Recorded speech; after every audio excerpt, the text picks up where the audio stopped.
What up, everybody? It's your boy Shalom Crumb. We in the building. Please like, share, subscribe to the page.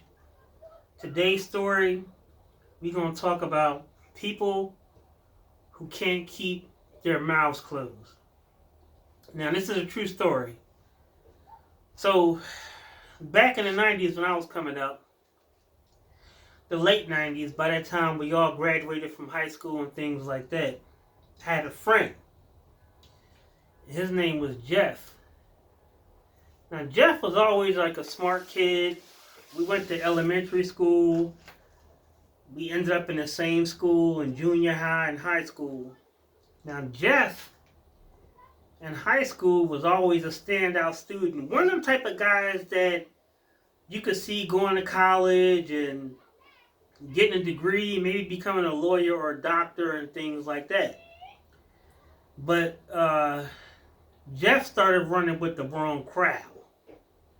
And when he ran with the wrong crowd, he thought he was cool and a man, so he changed the way he dressed, started having like a short temper, liked to get in fights, thought he was the man because he was dating girls.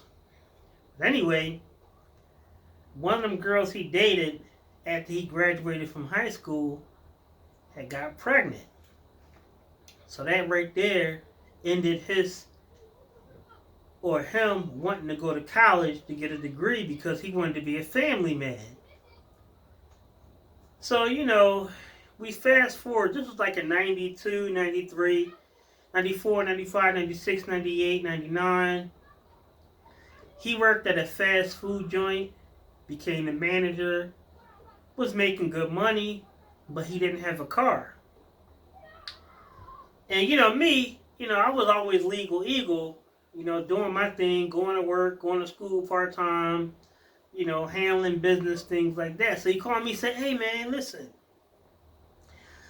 I got $1,500 saved up. I need to buy me a nice car, a little something to get around in for me and my family. Can you look out for me?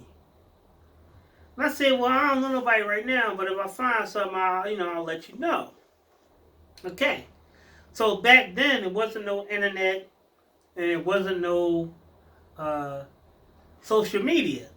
So one of my neighbors on my block was kind of like old. They was retired. They had a car. They wasn't driving no more. And I think they had a 1998 Chevy Corsica. It was burgundy with the gray interior. It was base model. He said, hey, if you know anybody looking to buy a car, I got this car on sale right now for $1,300. So I immediately thought about Jeff, who said he had $1,500. And I told him, I said, hey, listen, I know a buddy of mine who's looking to buy a car. He got like a couple hours saved up. He'll definitely buy it from you. He said, fine. Okay, let me know. Boom. So I took down my neighbor's information and I gave it to my friend Jeff. Now on the neighbor's car, you could see his plain as day had a for sale sign on it in the neighborhood. So I called Jeff and I said, hey, listen, man, my neighbor retired from work. He don't drive no more. He's also on disability. He has a 1998 Chevy Corsica, burgundy, gray interior. It's not leather. It's like mesh material base model, but it runs good. He said he'll sell it to you for $1,300. And the $1,500 would be enough for you to get your paperwork and stuff like that done.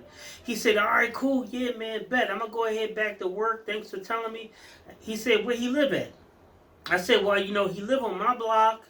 He got a for sale sign in the window, and he said first come, first served basis. I said, now, whatever you do, don't tell nobody about this deal because a lot of people during this time was looking for Chevy Corsicas because they ran good. That was like the car at the time for Chevy after the Ford Taurus. He said, no, don't worry about that. I need that for me and my family.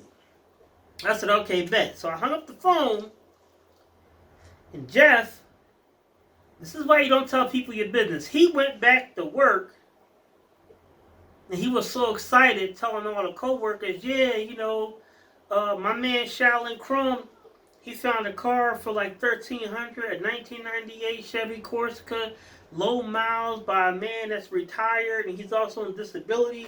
He's selling it for $1,300. And somebody said, yo, I think I know Shaolin Crumb. He lived down such and such and such and such way. Yeah, that's Shaolin Crumb. Okay, boom. So a week go past. I ain't heard nothing. Right? So I called Jeff and said, hey, what's up? What's going on? You still interested in that car? He was like, nah, man. For some reason, when I went past the guy's house to buy the car, somebody had already beat me to it. And I seen one of my co-workers, and they had the same car. And I said to him, I said, well, see, this is why I told you, do not tell people your business. If you find a good deal on a purchase, on an item, or anything, you don't tell your left hand what your right hand is doing. And this goes for anybody. So now he ended up having to spend more money for a car that didn't run the same, that didn't run that good, had all kind of problems, and he spent double the money for it.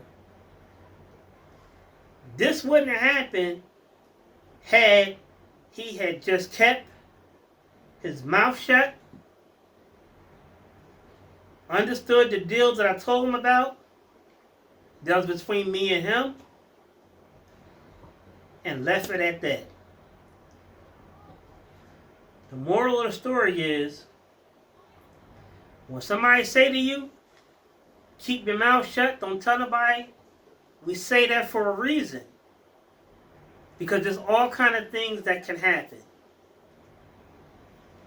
Hope y'all like the story. Please like, share, and subscribe. Appreciate it. Look forward to more posts. Peace.